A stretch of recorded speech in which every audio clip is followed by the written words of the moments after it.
ഇന്നത്തെ സ്പെഷ്യൽ ഒരു സ്വീറ്റ് റെസിപ്പിയാണ്. മധുരം ഇഷ്ടപ്പെടുന്ന എല്ലാവർക്കും തന്നെ ഗുലാബ് ജാം കഴിക്കാൻ ഇഷ്ടമായിരിക്കും. അതുകൊണ്ട് തന്നെ എളുപ്പത്തിലൊരു ഗുലാബ് ജാം എങ്ങനെ തയ്യാറാക്കാം എന്നുള്ളതാണ് ഇന്ന് കാണിക്കുന്നത്. ഇതൊരു ഇൻസ്റ്റൻറ്റ് മിക്സ് വെച്ചിട്ടാണ് ഞാൻ തയ്യാറാക്കിയിരിക്കുന്നത്. ഇങ്ങനെ തയ്യാറാക്കാൻ നിങ്ങൾക്ക് താല്പര്യമില്ലെങ്കിൽ ഇൻഗ്രീഡിയൻസ് എല്ലാം സെപ്പറേറ്റ് ആയി എടുത്ത ശേഷം തയ്യാറാക്കാനും പറ്റും. അതിൻ്റെ ഒരു ലിങ്ക് കൂടി ഈ വീഡിയോയുടെ എൻഡിൽ ഞാൻ കൊടുക്കുന്നുണ്ട്. ഇന്ന് ഗുലാബ് ജാം ഉണ്ടാക്കുന്നത് ആശീർവാദിൻ്റെ ഗുലാബ് ജാം ഇൻസ്റ്റൻറ്റ് മിക്സ് വെച്ചിട്ടാണ്. ഇത് നമുക്ക് ബൈ വൺ ഗെറ്റ് വൺ ഓഫറിൽ കിട്ടുന്നതാണ്. ഇപ്പോൾ ഇത് സൂപ്പർ മാർക്കറ്റുകളിലെല്ലാം അവൈലബിളുമാണ്. ഈ ഒരു പാക്കറ്റ് കൊണ്ട് ഏകദേശം 35 ഗുലാബ് ജാം വരെ നമുക്ക് തയ്യാറാക്കാൻ പറ്റുന്നുണ്ട്. പെട്ടെന്ന് ഗുലാബ് ജാം കഴിക്കാൻ തോന്നിയാൽ വേറൊന്നും ആലോചിക്കേണ്ട, നിങ്ങൾ വാങ്ങിക്കൂ ഇതുപോലൊരു പാക്കറ്റ്. നമുക്ക് എന്തായാലും റെസിപ്പിയിലേക്ക് പോകാം. ആദ്യം തന്നെ ഇതിലേക്ക് ആവശ്യത്തിനുള്ള പഞ്ചസാര പാനിയാണ് തയ്യാറാക്കി മാറ്റി വയ്ക്കുന്നത്. ഈ പാക്കറ്റിൽ കൊടുത്തിരിക്കുന്ന ഇൻസ്ട്രക്ഷൻ അനുസരിച്ച് 700 ഗ്രാം ഷുഗറിൽ 700 ml വാട്ടർ ഉപയോഗിച്ച് ഷുഗർ സിറപ്പ് തയ്യാറാക്കാനാണ് പറഞ്ഞിട്ടുള്ളത്. പക്ഷേ ഞാൻ അത്രയും ഷുഗർ ഉപയോഗിക്കുന്നില്ല. 1/4 കപ്പ് ഷുഗർ മാത്രമേ എടുത്തിട്ടുള്ളൂ. അതിലേക്ക് ഇരട്ടി അളവിൽ ഞാൻ വെള്ളം കൂടി ചേർത്താണ് ഷുഗർ സിറപ്പ് തയ്യാറാക്കിയിട്ടുള്ളത്. ഇങ്ങനെ തയ്യാറാക്കുന്നത് തന്നെ നല്ല മധുരമാണ്. കൂടുതൽ മധുരം ആവശ്യമുണ്ടെന്നുണ്ടെങ്കിൽ ആ പറഞ്ഞിരിക്കുന്ന ഒരു ഇൻസ്ട്രക്ഷൻ അനുസരിച്ച് തന്നെ ഫോളോ ചെയ്താൽ മതിയാകും. ഇതിലേക്ക് ഏലക്ക കൂടി ചേർക്കാൻ മറക്കണ്ട. ഇനി ഈ ഇൻസ്റ്റൻറ്റ് മിക്സ് ഈ പാക്കറ്റിൽ നിന്ന് ഒരു ബൗളിലേക്ക് ഒന്ന് മാറ്റി കൊടുക്കുന്നുണ്ട്. ഞാനിതിലേക്ക് കുറേശ്ശെയായി വെള്ളം ചേർത്ത് കുഴച്ചെടുക്കുകയാണ് ചെയ്യുന്നത്.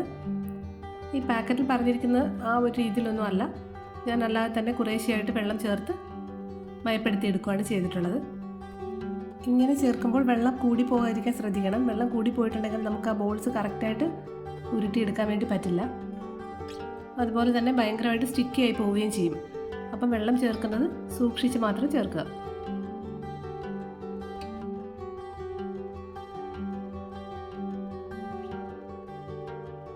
ഈ ഒരു രീതിയിൽ ഇതൊന്ന് കുഴച്ചെടുത്തിട്ടുണ്ട്.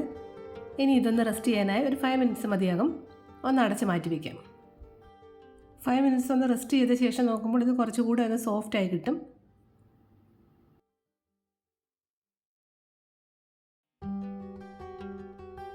അഞ്ച് മിനിറ്റിന് ശേഷം ഇത് നമുക്കൊന്ന് തുറന്ന ശേഷം ഒന്നുകൂടെ ഒന്ന് കുഴച്ച് മയപ്പെടുത്തിയെടുക്കാം. അതിനുശേഷം ഇതെല്ലാം ചെറിയ ബോൾസായിട്ട് ഉരുട്ടിയെടുക്കാം.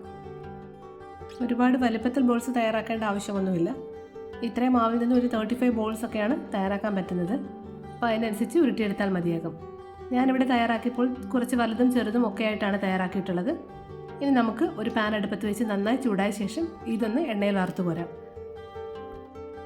ഇത് നമുക്ക് ഡീപ്പ് ഫ്രൈ ആണ് ചെയ്തെടുക്കാനുള്ളത്. അതുകൊണ്ട് തന്നെ എണ്ണ നന്നായി ചൂടായ ശേഷം ചെറിയ തീയിലിട്ട് വേണം ഇത് ഫ്രൈ ചെയ്തെടുക്കാനായിട്ട്. അല്ലെന്നുണ്ടെങ്കിൽ പെട്ടെന്ന് തന്നെ കരിഞ്ഞു പോകും.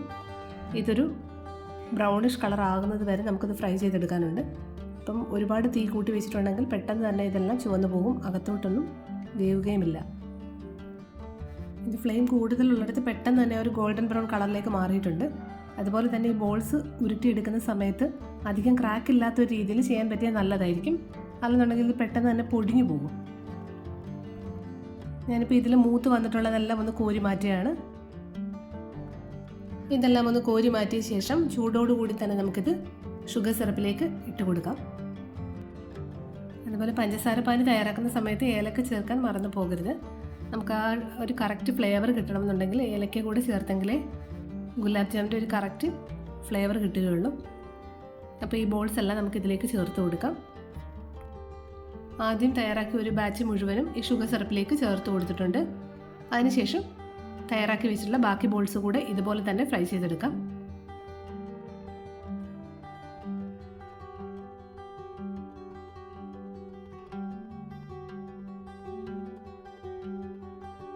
ഫ്രൈ ചെയ്തെടുത്തിട്ടുള്ള ഈ സെക്കൻഡ് ബാച്ച് കൂടി നമുക്ക് ഷുഗർ സിറപ്പിലേക്ക് ചേർത്ത് കൊടുക്കാം.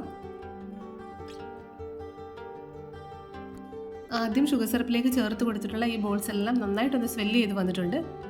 ഈ ഷുഗർ സിറപ്പൊക്കെ നന്നായിട്ടൊന്ന് അബ്സോർബ് ചെയ്ത് വന്നിട്ടുണ്ട്. അപ്പോൾ ഇതിൻ്റെ കൂട്ടത്തിൽ തന്നെ ബാക്കിയുള്ളത് കൂടെ ചേർത്ത് കൊടുക്കാം. അതിനുശേഷം ഇതൊരു അരമണിക്കൂർ ഒന്ന് റെസ്റ്റ് ചെയ്യാനായിട്ട് വെക്കാം. അപ്പോഴേക്കും ഇത് നന്നായിട്ട് ഈ ഷുഗർ സിറപ്പൊക്കെ അബ്സോർബ് ചെയ്ത് നല്ല സ്വെല്ല് ചെയ്ത് ആ ഒരു കറക്റ്റ് ടെക്സ്ചറിൽ കിട്ടുകയുള്ളൂ.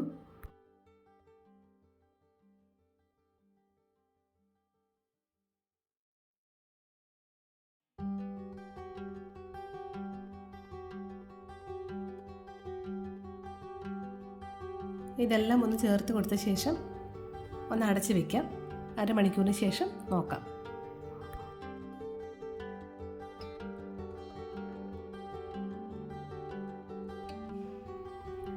ഇപ്പോൾ അരമണിക്കൂർ കഴിഞ്ഞിട്ടുണ്ട്. ഇപ്പോൾ എങ്ങനെയാണെന്ന് നോക്കാം. അരമണിക്കൂറിന് ശേഷം നോക്കിയപ്പോൾ ഇത് നന്നായിട്ട് തന്നെ സ്വെല്ല് ചെയ്ത് വന്നിട്ടുണ്ട്. അതുപോലെ തന്നെ ഇതിൻ്റെ ഉള്ളിലേക്കൊക്കെ തന്നെ ഈ ഷുഗർ സിറപ്പ് അബ്സോർബ് ചെയ്ത് വന്നിട്ടുണ്ട്. അരമണിക്കൂർ നമ്മൾ റെസ്റ്റ് ചെയ്തെങ്കിൽ മാത്രമേ ഇത് ഉള്ളിലേക്കൊക്കെ ആ ഷുഗർ സിറപ്പ് ഒന്ന് പിടിച്ച് കിട്ടുകയുള്ളൂ. അപ്പോൾ ഇത് കാണുമ്പോൾ തന്നെ അറിയാം നല്ല സോഫ്റ്റാണ്. ഇതൊന്ന് പാത്രത്തിലേക്ക് മാറ്റി കാണിക്കാം. മധുരം ഇഷ്ടപ്പെടുന്നവരെല്ലാം തന്നെ ഈ ഗുലാബ് ജാം റെസിപ്പി തീർച്ചയായും ഇഷ്ടപ്പെടും. ഈ ഒരു റെസിപ്പി നിങ്ങൾക്ക് ഇഷ്ടമായെങ്കിൽ തീർച്ചയായും ട്രൈ ചെയ്ത് നോക്കുക. അതുപോലെ തന്നെ ഈ റെസിപ്പി ഇഷ്ടമായെങ്കിൽ സപ്പോർട്ട് ചെയ്യാൻ മറക്കരുത്. ചാനൽ സബ്സ്ക്രൈബ് ചെയ്യാനും ഷെയർ ചെയ്യാനും ലൈക്ക് ചെയ്യാനും മറക്കരുത്. അപ്പോൾ വീണ്ടും മറ്റൊരു റെസിപ്പിയുമായി കാണാം. Thank you.